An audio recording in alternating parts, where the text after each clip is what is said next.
Salam, selamat pagi Bapak Ibu. Apa kabar? Luar biasa ya, puji nama Tuhan. Kita sudah memasuki di bulan Maret, minggu kedua. Tidak terasa Bapak Ibu ya. Oke Bapak Ibu, mari sama-sama kita akan merenungkan firman Tuhan. Tema kita sudah memasuki di mengenal Tuhan di bagian yang ketiga. Mengenal Tuhan di bagian yang ketiga, dan tema kita adalah Tuhan dan rencananya.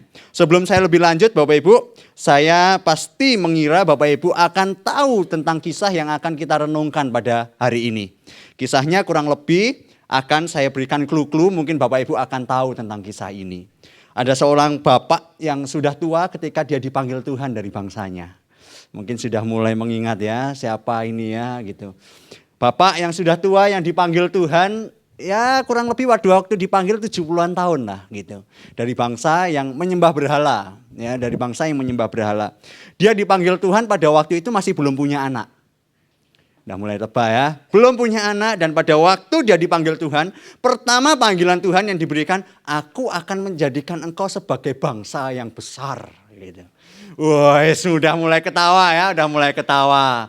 Nah, tapi lewat perjalanannya, Bapak Ibu, lewat perjalanannya, suatu perjalanan yang panjang dari perjanjian pertama sampai penggenapannya. Lu lama, sampai bapak ini tuh mikir, sebenarnya Tuhan ini bener enggak sih gitu? Bener enggak sih? Terus akhirnya dia ambil gundiknya daripada istrinya gitu. Dan pada akhirnya punya anak, Bapak Ibu.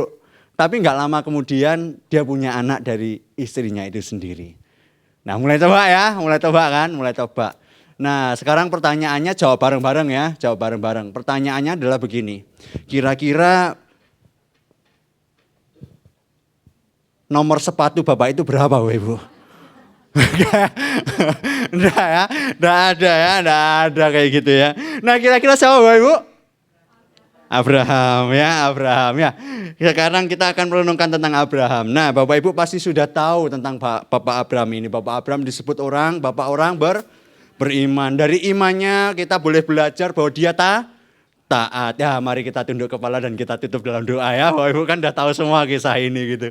Nah, enggak ya Bapak Ibu ya. Mari kita sama-sama belajar tentang bagaimana Allah dan rencana Allah bagi Abraham. Dan kita mau mengenal Allah yang Allah seperti apa sih Abraham itu. Yang dikenal oleh Abraham itu. Dan Allah seperti apa yang punya rencana yang indah bagi Abraham pada waktu itu. Dan bagi kita khususnya keturunan-keturunan Abraham saat ini. Mari kita buka bersama-sama Alkitab kita dalam Kejadian pasal yang ke-12. Ayat yang pertama sampai ayat yang ketiga. Kejadian pasal yang ke-12 ayat yang pertama sampai ayat yang ketiga. Jikalau sudah menemukannya katakan asik. Asik ya. Kejadian 12 ayat 1 sampai 3 mari kita baca bersama-sama Bapak Ibu, karena cuma 3 ayat, kita baca pelan-pelan supaya kita boleh meresapi ayat demi ayat dan kata demi kata penting yang ada di ayat ini. 1, 2, 3. Berfirmanlah Tuhan kepada Abram, pergilah dari negerimu dan dari sanak saudaramu dan dari rumah bapamu ini ke negeri yang akan kutunjukkan kepadamu. Aku akan membuat engkau menjadi bangsa yang besar dan memberkati engkau serta membuat namamu masyhur, dan engkau akan menjadi berkat. Aku akan memberkati orang-orang yang memberkati engkau dan mengutuk orang-orang yang mengutuk engkau, dan olehmu semua kaum di muka bumi akan menjadi berkat. Amin. Demikian jauh pembacaan kita. Yang berbahagia bukan hanya mereka yang membaca dan merenungkan, tetapi mereka yang mengaplikasikan firman Tuhan dalam hidup sehari-hari. Bapak Ibu, sebelum lebih lanjut saya ingin berkata begini. Mempercayai Allah berkuasa atas alam semesta itu mudah daripada mempercayakan diri pada kedaulatan tangannya. Dalam tanda kutip saya ingin ngomong begini Bapak Ibu. Bapak Ibu percaya Allah berkuasa, amin. Bapak Ibu percaya kalau misalkan bumi ini masih berputar sampai sekarang, bumi ini masih tetap terus ada sampai sekarang, planet-planet masih tetap terus ada, bintang-bintang masih tetap terus ada di atas, gantung gitu. Itu oleh karena siapa? Karena Tuhan yang berkuasa. Kita percaya kalau misalkan Tuhan itu berkuasa atas segala sesuatu, amin.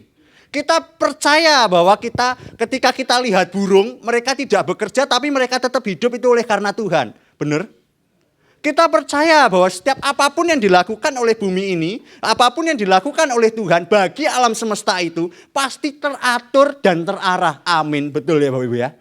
Hal yang besar diatur oleh Tuhan. Tapi Bapak Ibu, mudah bagi kita untuk kita percaya kuasa Tuhan atas alam semesta ini. Di mana alam semesta antara meteor ini dengan meteor ini gak pernah bertabrakan. Di mana bumi selalu mengelilingi, katanya sains ya, mengelilingi matahari senantiasa dan rutin. Bapak Ibu pernah bayangin gak sih?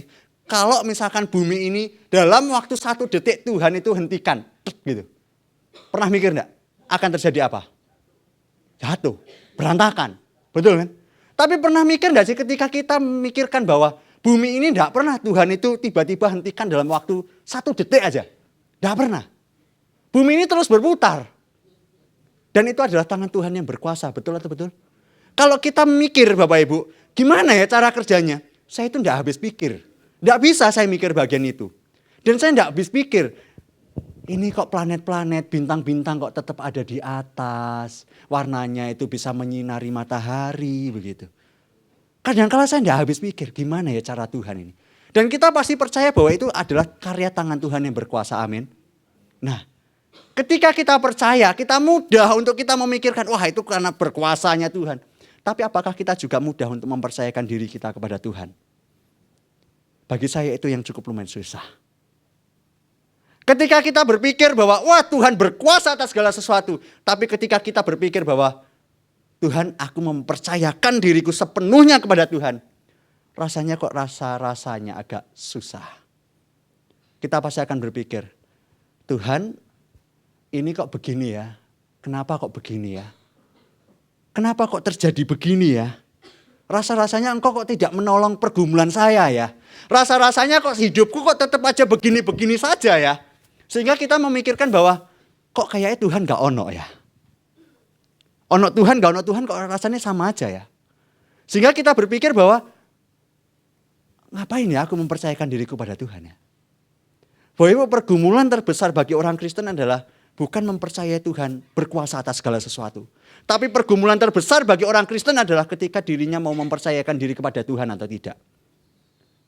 Itulah sebabnya pergumulan ini terbawa dari abad ke abad. Kalau sampai hal ini mudah, tidak ada orang yang meninggalkan Tuhan kok. Betul atau betul? Karena hal ini tuh sangat susah untuk mempercayakan diri kita kepada Tuhan. Sehingga ada begitu banyak orang yang berpikir bahwa ngapain Tuhan-Tuhanan? Ngapain aku percaya Tuhan? Lebih baik aku percaya kepada yang lain dan lebih menguntungkan. Dan inilah yang terjadi dalam kehidupan manusia. Lebih mudah bagi kita untuk percaya Tuhan berkuasa atas alam semesta, tapi susah untuk kita mempercayakan diri kepada kedaulatan tangannya. Kita sering khawatir, kita sering tidak percaya bahwa Tuhan bisa mampu mengendalikan masa depan. Tapi anehnya kita percaya bahwa segala sesuatu diatur oleh Tuhan. Sebenarnya ini adalah kontradiksi Bapak Ibu. Sebenarnya tidak masuk akal bagi pikiran kita. Harusnya ketika kita percaya Tuhan berkuasa, kita bisa mampu mempercayakan diri kita kepada Tuhan. Amin. Tapi yang terjadi kita sebaliknya bukan? Dan itulah yang terjadi dan itulah yang kita akan pahami dan belajar dari kehidupan Abraham. Abraham kita tahu semuanya bahwa Abraham ini dipanggil dan ditentukan Tuhan menjadi bapak orang beriman. Siapa sih yang gak kenal lagunya Bapak Abraham ya? Dari sekolah minggu, Bapak Abraham mempunyai, ayo sama-sama ayo. Ya kan? Gitu. Kadang Bapak kalau misalkan guru sekolah minggu kurang semangat, tambah semangat lagi. Main sikut kanan tangan kiri gitu kan. Kurang lebih lagunya Bapak Abraham mempunyai banyak sekali, siapa? Anak-anak, aku anaknya kamu bukan ya kan? Bukan ya? Enggak gitu kan? Aku anaknya kamu juga. Mari puji Tuhan, tangan kanan, tangan kiri. Kalau misalkan belum lagi tangan kanan, tangan kiri ditambah lagi kepala atas, kepala bawah, ayo nyanyi gitu. Siapa yang enggak kenal lagu itu, Bapak Ibu? Bapak orang beriman. Enggak ada yang enggak kenal, bahkan 3 agama besar mempercayai bahwa Abraham adalah salah satu tokoh terpenting dalam agama mereka. Gak ada yang gak kenal. Tapi coba kita perhatikan. Ketika dia menjadi orang besar. Ketika dia menjadi orang termasyhur dan dipakai Tuhan. Ada banyak tantangan yang mereka dihadapi. Sebelum kita belajar tentang Tuhan. Kita coba lihat tantangannya dulu. Yang pertama Bapak Ibu. Pada waktu Abraham dipanggil. Dari mana? Ur Kasdim. Saya sudah jelaskan pada waktu Knowinggat yang pertama ya. Kasdim itu suatu bangsa, suatu keagamaan yang cukup lumayan besar. Bangsa ini adalah suatu bangsa yang kaya, baik secara politik, baik secara pendidikan, baik dalam segala hal. Dah, Abraham dipanggil dari Kasdim. Nah, sekarang masalahnya adalah kurang lebih pada waktu Abraham dipanggil dari Kasdim dan sampai nanti di tujuannya, nanti di poin yang kedua saya akan jelaskan sekalipun tujuannya belum jelas begitu. Tapi pada waktu sampai ke tujuannya, jaraknya itu kurang lebih 5.600 km. Coba bayangin Bapak Ibu, kalau sini Semarang itu berapa kilometer ya biasanya? 500 ya. Nah ini 500 benar ya? 400 ya? 400. Nah ini 5.600 km Bapak Ibu. Coba kita bayangkan ya. 400 km aja ke Semarang sudah jauh. Kalau ke Jakarta berapa? 800 ya?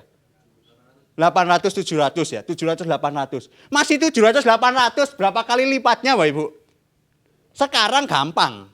Pakai pesawat enak ya loh. Coba bayangin Abraham dipanggil 5.600 km. Pakai apa? Paling-paling pakai onta, Pak. Paling-paling pakai onta. Dan saya dengar kesaksian bagi bapak ibu yang pernah naik onta ya. Onta itu jalannya kelemar gitu. Ketuklik, benar nggak sih? Saya belum pernah sih ya, belum pernah. Nggak kayak kuda, woi kenceng gitu. Tapi katanya onta itu jalannya ya cuman ketuklik gitu. Kalau saya mungkin kalau misalkan jalan di atas onta gitu, mentolo tak pukul, cepet gitu. Karena saya suka kecepatan. Kurang cepet gitu. Nah, 5.600 km Bapak Ibu bayangin. Aku akan memanggil kamu dari tanah Kasdim ke tanah yang akan kutunjukkan bagimu. Tanah yang ditunjukkan kurang lebih jaraknya segitu. Panjangnya segitu Bapak Ibu. Kalau saya bayangin. Saya aja yang rumahnya Blitar aja jarang pulang Bapak Ibu. Padahal cuma berapa kilometer di situ itu. Udah kayak malas bayangin mau pulang itu malas gitu. Nah ini 5.600. Wow, luar biasa. Yang kedua Bapak Ibu, tantangan yang dialami Abraham adalah ketidakjelasan. Ketidakjelasannya ini cukup lumayan kompleks ya. Bapak Ibu kalau misalkan Bapak Ibu diutus, Bapak Ibu itu pengen diutusnya dengan cara yang jelas. Nanti ya kamu saya utus ke kota A, nanti perjalananmu tak kasihkan dana segini, nanti kamu lewatnya dari sini ke sini ke sini. Nanti kalau misalkan dari sini ketemu sama ini ini kan enak, Bapak Ibu. Kalau jelas. Tapi masalahnya adalah ketika kita baca di ayat ini, Abraham dipanggilnya gak jelas. Abraham dipanggilnya gimana? Pergilah ke negeri yang akan ku tunjukkan. Di mana negeri yang ditunjukkan? Pada waktu itu belum jelas. Kalau kita sudah punya Alkitab yang besar jelas. Oh negeri yang ditunjukkan di ini Pak gitu. Tapi masalahnya adalah ini Abraham ini belum jelas di mana. Belum lagi sebenarnya Abraham itu pasti mikir. Dengan jarak 5.600 km ke negeri yang ditunjukkan. Ke negeri yang ditunjukkan. Abraham pasti mikir. Pada waktu jalan ke sana banyak mara bahaya loh. Banyak perampok di padang gurun kan. Banyak perampok, mungkin ada begitu banyak binatang-binatang buas yang bisa mengganggu perjalanannya. Inilah yang diterima oleh Abraham. Tapi Abraham tetap menggunakan satu lompatan namanya lompatan iman, benar ya? Satu lompatan iman. Dan inilah ketidakjelasan, inilah jarak yang ditempuh dengan begitu besar, dia lakukan dengan satu lompatan namanya lompatan iman. Bapak Ibu percaya enggak? Tuhan itu kadang-kala memberikan sesuatu yang tidak jelas gitu. Bapak Ibu kalau Bapak Ibu suruh pilih. Dari hidup Bapak Ibu dari bayi terus Tuhan sudah menampilkan kejelasan. Nanti kamu pada umur segini, di detik ini, di waktu ini, kamu akan menerima ini. Itu jelas sampai nanti kamu mati, nanti umurnya begini. Nah itu pilihan pertama misalkan saya berikan pilihan ya. Tuhan memberikan kejelasan. Setiap detik kamu akan duduk sekarang misalkan tanggal 9 Maret di detik ini. Kamu akan mendengarkan khotbah dari penginjil Vian yang khotbah tentang ini. Diberikan kejelasan, ngomongnya tentang ini begitu. Atau Bapak Ibu diberikan ketidakjelasan. Bapak Ibu mau pilih mana? Kejelasan atau ketidakjelasan? Yang jelas ya. Oke. Saya pasti menduga Bapak Ibu pasti akan memikirkan kejelasan yang baik-baik. Ada amin? Misalkan ya, kejelasannya mikir gini. Nanti di umur ini kamu akan menikah. Dan pada waktu kamu menikah, seumur segini kamu akan melihat suamimu akan selingkuh dengan orang lain. Dan kamu akan melihat suamimu itu akan dibunuh sama orang lain. Dan kamu melihat di depan mata kamu sendiri. Kira-kira masih minta kejelasan enggak? Hah? Loh, tadi minta kejelasan. Terus sekarang misalkan ya, kita kan lompatannya iman terus nih kan, lompatannya iman terus. Kita nikah aja dengan iman kan, nikah dengan iman. Misalkan nih, sebelum nikah Tuhan kasih kejelasan.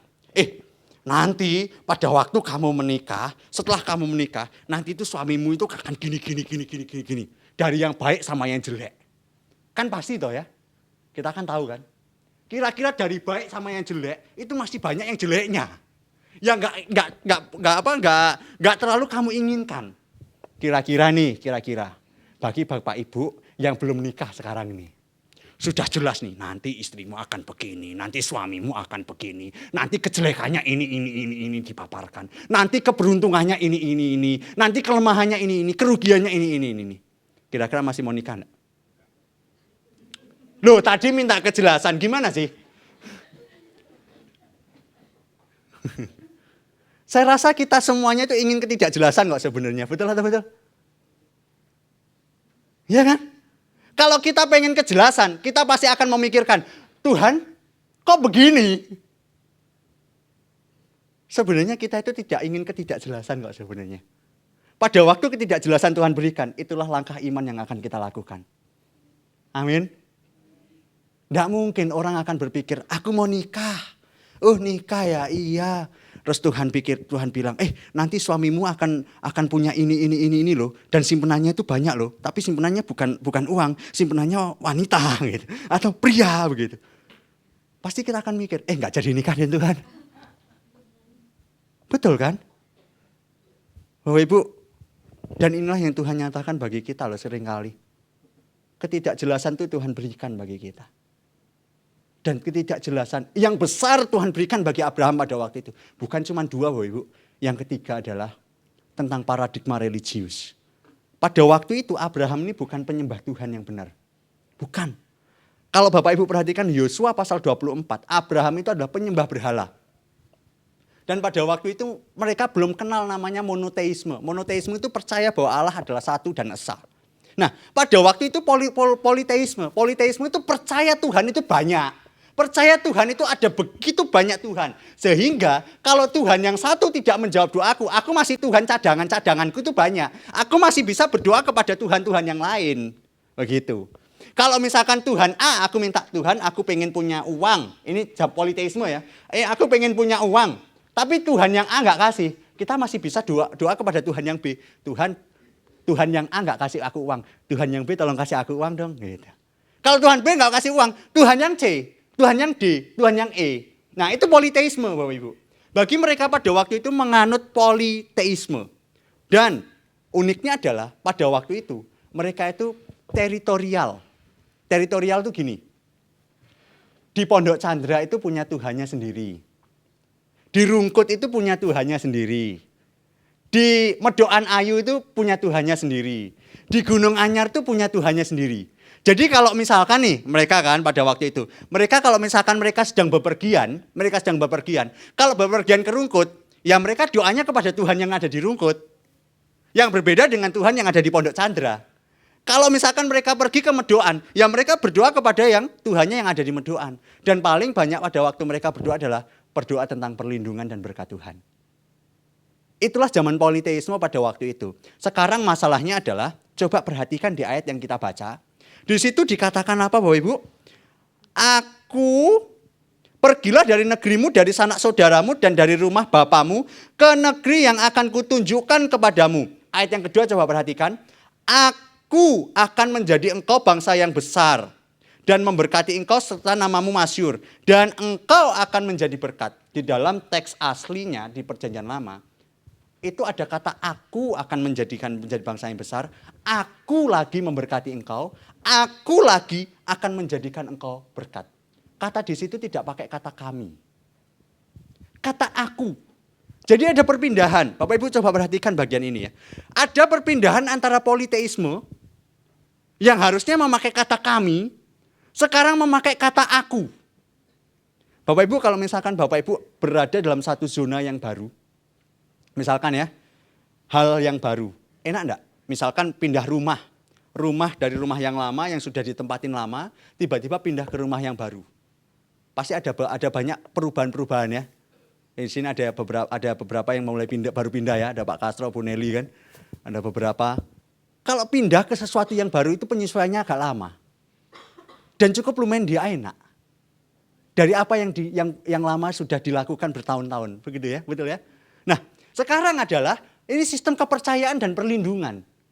Sistem kepercayaan dan perlindungan pada waktu itu adalah ya teritori, ya banyak. Kalau aku nggak didapat dari Tuhan yang A, aku minta Tuhan yang B. Nah sekarang adalah Abraham dituntut cuma satu Tuhan. Kamu nggak bisa minta Tuhan yang B, Tuhan yang C, Tuhan yang D, nggak bisa. Kamu hanya bisa minta kepada satu Tuhan. Dan itu tidak teritori.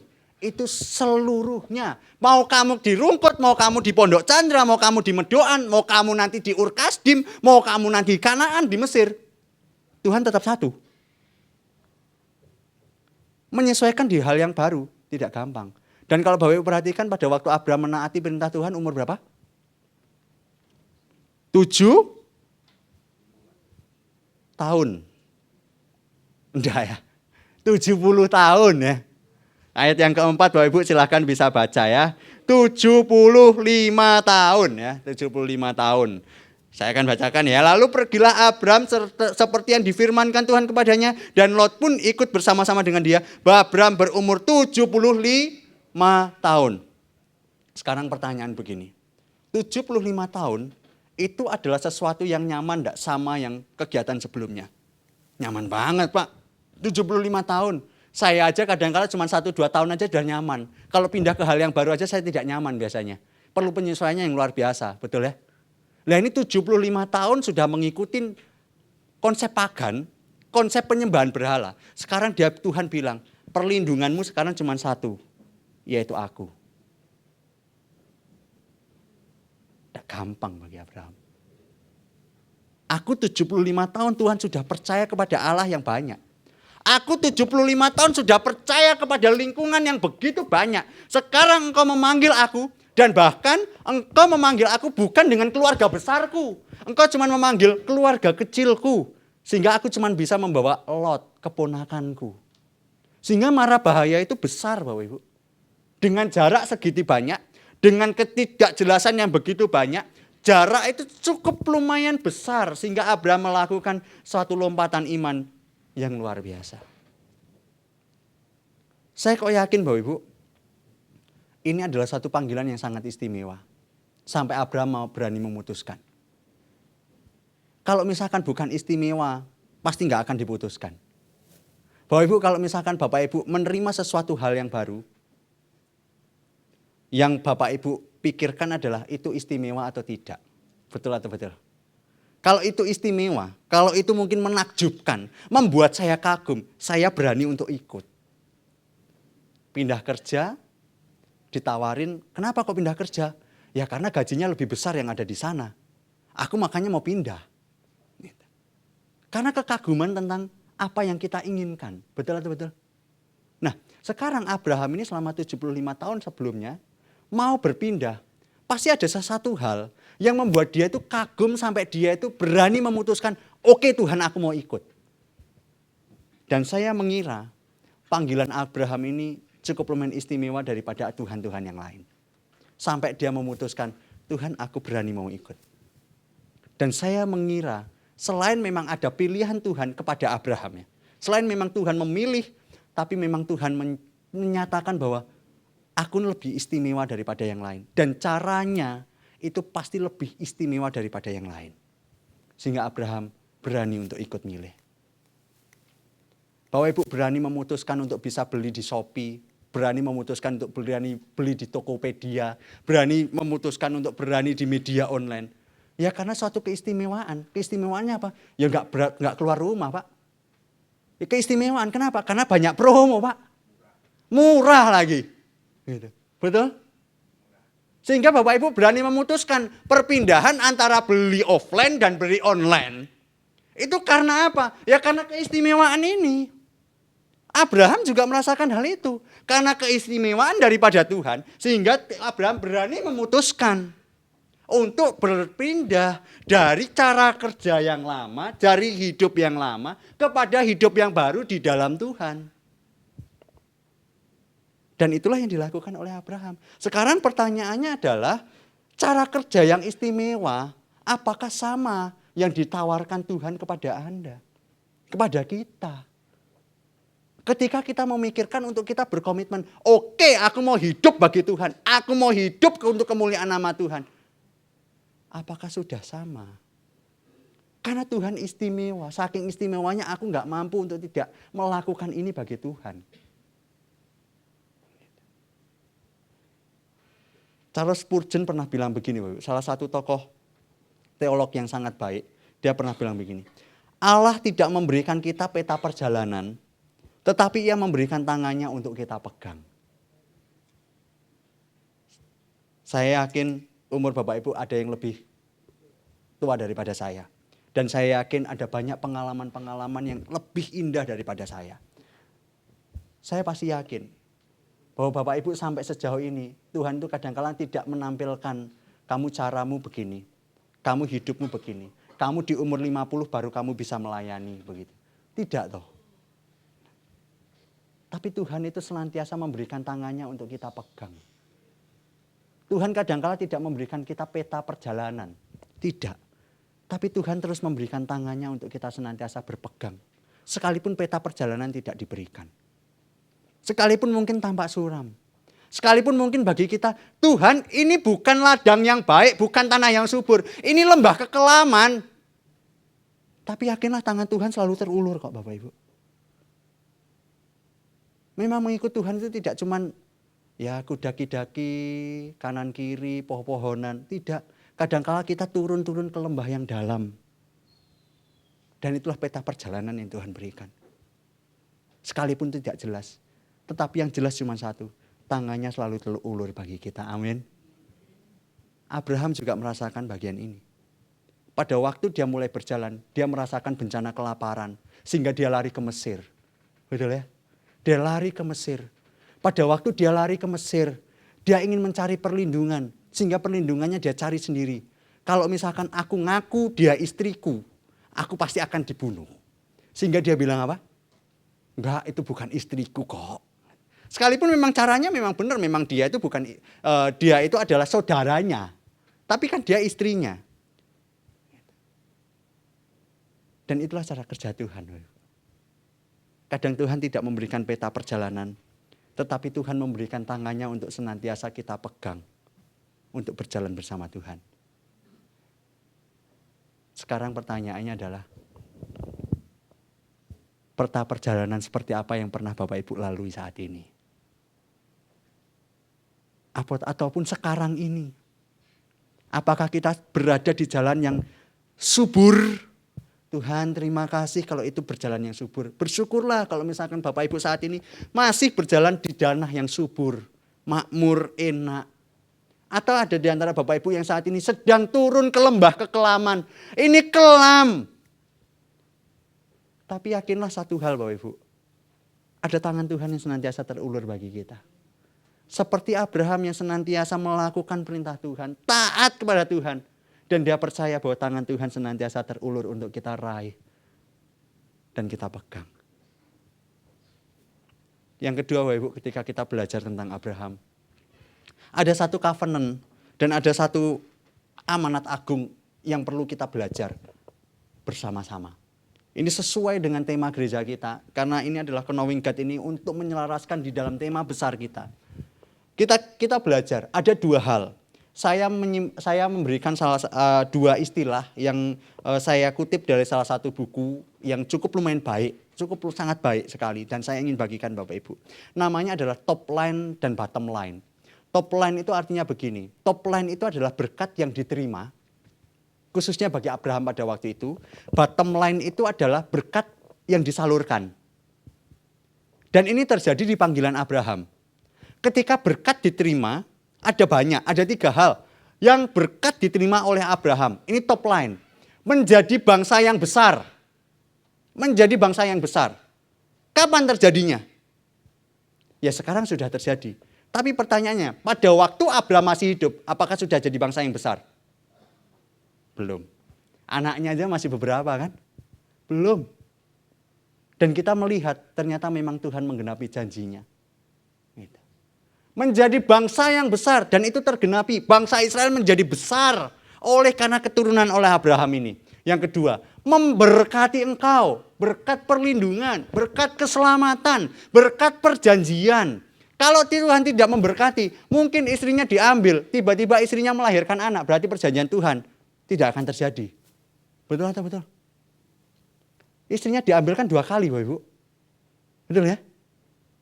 Nah kalau misalkan istrinya itu diambil, terjadi apa-apa, dan diapa-apakan, berarti perjanjian Tuhan mau jadi apa? Ya. Dan itulah yang terjadi, Tuhan memberikan perlindungan, keselamatan. Yang ketiga adalah membuat namamu masyhur. Dan ini sudah terjadi sampai sekarang. Nggak ada yang nggak kenal sama Bapak Abraham. Mempunyai banyak sekali anak-anak. Aku anaknya dan kamu juga ya. Bukan kamu bukan ya. Kalau bukan berarti tidak di sini nantinya ya kan. Kamu juga. Dan inilah yang diterima oleh Abraham. Tapi Tuhan juga bilang di ayat yang ketiga, ayat yang kedua B dia bilang begini. Engkau akan menjadi berkat. Engkau akan menjadi. Apakah di situ dikatakan engkau hanya menerima berkat? Tidak. Engkau menjadi berkat. Kalau menjadi berkat, berarti itu tindakan aktif yang harus dilakukan. Yang kedua, olehmu semua kaum di muka bumi akan mendapat berkat. Olehmu semua kaum di muka bumi akan mendapat berkat. Bapak Ibu coba perhatikan dari knowing God pertama, 2 dan 3. Coba kita pasang kepingan puzzle-nya. Di knowing God pertama, Bapak Ibu mau lupa juga enggak apa-apa ya. Enggak apa-apa. Saya yakin. Ada yang masih ingat knowing God pertama waktu saya khotbahkan, temanya aja apa?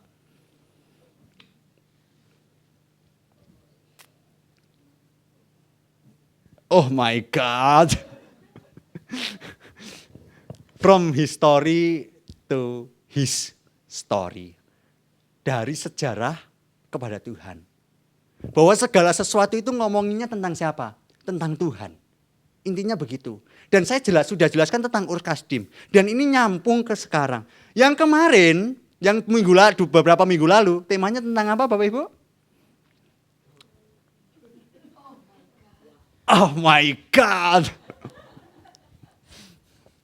Unity and disunity. Ngomonginnya tentang apa? Menara Eiffel, ya. Bukan ya, Menara Babel. Mengapa Menara Babel disingkirkan oleh Tuhan? Karena mereka menjadi satu. Dan Tuhan bilang, kamu aku jadikan bukan untuk menjadi satu dan bukan untuk menjadi berkat bagi negerimu sendiri. Tetapi sekarang kita coba perhatikan. Ternyata ketika Menara Babel diserakkan, sekarang penggenapannya ada di Abraham. Karena apa yang Tuhan nyatakan adalah kebenaran itu harus terserak ke seluruh bangsa. Pasalnya udah ketemu ya. Nah, knowing God berikutnya kita ngomongin tentang itu digenapi. Nah, itu nanti saya yang khotbah nanti lagi Bapak Ibu ya. Nanti aja itunya gitu, nanti lagi. Gitu. Jadi Bapak Ibu, rencana Tuhan itu menyerak ke semua bangsa. Dan pada waktu ini penggenapannya, pelaksanaannya adalah di Abraham salah satunya. Dan nanti kita bisa lihat hasilnya ternyata Tuhan terus genapi seterusnya. Dan itulah yang terjadi bahwa ketika Abraham menerima berkat, bukan hanya menerima berkat, tetapi Tuhan bilang kamu harus menjadi berkat bagi semua bangsa. Pak, itu cuman Abraham, Pak. Panggilan itu cuman Abraham. No, Bapak Ibu. Coba kita perhatikan Galatia 3 ayat 29. Yuk kita baca bersama-sama ya. 1, 2, 3. Dan jikalau kamu adalah milik Kristus, maka kamu juga adalah keturunan Abraham dan berhak menerima janji Allah. Bukan saya yang ngomong, tetapi Alkitab yang berbicara. Bapak Ibu, ketika kita sudah menjadi milik Kristus, maka kita adalah keturunan Abraham. Dan kata yang dipakai, olehmu semua kaum di muka bumi akan menjadi berkat. Itu adalah kata yang dipakai majemuk untuk keturunannya juga. Berarti tugas ini apakah hanya untuk Abraham? Tidak. Tugas ini adalah juga tugas tentang kita. Di dalam ilmu teologi, ini adalah cabang teologi tentang misi. Dalam ilmu teologi ini adalah cabang ilmu tentang misi. Saya mengutip salah satu buku dari Timothy Keller. Bukunya sangat baik sekali. Ya, sangat baik sekali. Satu kalimat yang sangat memberkati saya adalah bagian ini. Misi adalah bukanlah sesuatu yang ditambahkan kepada kekristenan, khususnya bagi gereja. Misi adalah inti dari kekristenan. Sejak awal Allah telah memanggil umatnya untuk menjadi saluran berkat bagi dunia. Sejak awal. Dan ini dimulai dengan panggilan kepada Abraham. Dimulai dari panggilan kepada Abraham untuk menjadi berkat bagi semua bangsa. Bapak Ibu, coba kita perhatikan hidup kita. Dan coba kita perhatikan bagaimana Allah bekerja. Ternyata hidup kita bukan tentang kita. Hidup kita adalah tentang Allah yang bekerja bagi dunia. Hidup kita bukan menceritakan tentang kehebatan kita. Tapi hidup kita menceritakan tentang kehebatan Tuhan yang senantiasa ada dan hadir bagi kita. Dan Tuhan hadir pada waktu 2000 tahun lalu dia mati di kayu salib. Dan pada waktu dia mau naik, Tuhan bilang, karena itu pergilah dan jadikanlah semua bangsa muridku. Dan baptislah mereka, ajarlah mereka dalam nama Bapa dan Putra dan sebagainya. Dan itu adalah panggilan kita bersama-sama yang adalah milik Kristus. Pertanyaan sebagai refleksi kita hari ini adalah begini. Ada 4 pertanyaan yang mari kita ajukan dalam hidup kita. Sudahkah Anda, kita yang adalah keturunan Abraham, yang memiliki perjanjian itu untuk menjadi berkat, itu sudah jadi berkat bagi sesama? Atau malah sebaliknya, kita justru malah jadi jerat bagi orang lain? Sudahkah kita jadi berkat? Atau malah hidup kita saat-saat ini malah menjadi jerat bagi orang lain? Orang malah tidak mengenal Tuhan lewat kita. Orang malah tidak mengenal Tuhan lewat apa yang kita lakukan. Tapi mereka malah meninggalkan Tuhan lewat kita. Bapak Ibu, ini perlu kita pikirkan bareng-bareng. Apakah hidup kita sudah jadi berkat? Sehingga ketika kita hidup, orang melihat kita, melihat Tuhan yang hidup dalam hidup kita. Mari kita ini menjadi pertanyaan bagi kita saat ini. Yang kedua Bapak Ibu, dalam dunia keluarga Bapak Ibu saat ini. Sudahkah keluarga Anda menjadi saluran berkat bagi orang lain? Ataukah hanya berfokus pada kenyamanannya sendiri? Mari jawab dalam hati Bapak Ibu. Sudahkah keluarga Anda menjadi saluran berkat bagi orang lain? Atau malah hanya berfokus bagi kenyamanan sendiri? Dalam dunia pekerjaan, silahkan jawab dalam hati kalian masing-masing. Sudahkah Anda bekerja dengan integritas, keadilan, dan kasih? Sehingga dalam pekerjaan itu nama Tuhan yang dimuliakan. Sehingga melalui pekerjaan itu nama Tuhan yang ditinggikan. Sehingga lewat pekerjaan karyawan-karyawan, teman-teman sekerja, Bapak Ibu semuanya melihat, wah, ada Tuhan yang bekerja bagi kita semuanya. Orang lebih mengenal Tuhan lewat apa yang boleh Tuhan nyatakan. Sudahkah itu terjadi dalam pekerjaan Bapak Ibu semuanya? Yang keempat Bapak Ibu, dalam dunia gereja. Mari kita berpikir dalam dunia gereja. Khususnya mari kita berpikir bagi majelis, pengurus, dan kita semuanya. Apakah gereja ini lebih menekankan pada kenyamanan dan tradisi? Ataukah gereja ini sudah berani keluar dari zona nyamannya, menjangkau banyak jiwa bagi bangsa-bangsa? Sudahkah kita berpikir bahwa kita ini gereja ini sudah keluar dari zona nyaman, memikirkan bagaimana kita menjangkau mereka-mereka? Panggilan gereja jelas untuk kita sama-sama bermisi. Memang ini membutuhkan dana yang luar biasa, dana yang banyak. Tapi mari kita pikirkan mulai saat ini. Keluarga yang bersaksi dimotori oleh gereja yang bersaksi. Keluarga yang bersaksi dimotori oleh kita-kita yang tahu tentang kebenaran. Pertanyaannya, sudahkah kita meninggalkan zona nyaman kita bagi gereja? Untuk kita keluar, menjangkau mereka-mereka yang tersisih. Menjangkau mereka-mereka yang lemah. Menjangkau mereka-mereka yang belum kenal Tuhan. Coba tanyakan dalam hatimu 4 pertanyaan ini. Bagi diri sendiri, untuk keluarga, untuk pekerjaan, dan untuk gereja Tuhan. Mari kita tunduk kepala, kita berdoa.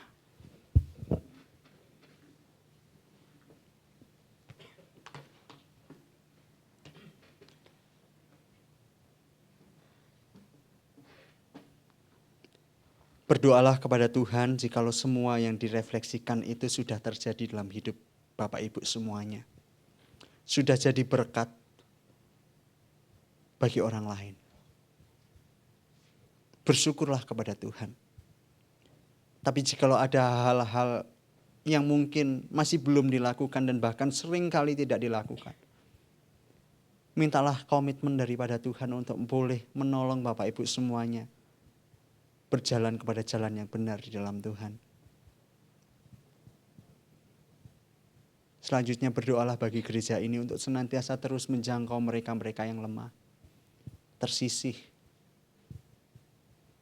sehingga boleh menjadi berkat bagi setiap orang-orang yang ada.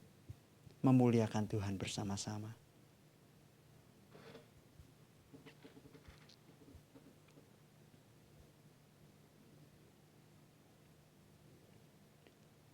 Tuhan, kami bersyukur kami boleh melihat bagaimana Allah bekerja dalam kehidupan kami yang sungguhnya. Engkau memberikan berkat bukan hanya untuk kenyamanan kami secara pribadi. Engkau memberkati gereja ini bukan hanya untuk mengembangkan apa yang ada di dalam. Biarlah ya Tuhan kami boleh meresponinya untuk kemuliaan bagi nama Tuhan. Memang ada begitu banyak pergumulan, tetapi biarlah kami senantiasa menjadi berkat bagi sesama kami. Karena itulah perintah Tuhan bagi kami. Terima kasih atas kasih-Mu. Terima kasih untuk firman-Mu hari ini. Yang boleh menguatkan, meneguhkan kami. Untuk kami boleh mengenal siapa Tuhan yang benar dalam hidup kami. Kami bersyukur dalam tangan kasih-Mu. Demi Kristus kami bermohon dan berharap. Amin.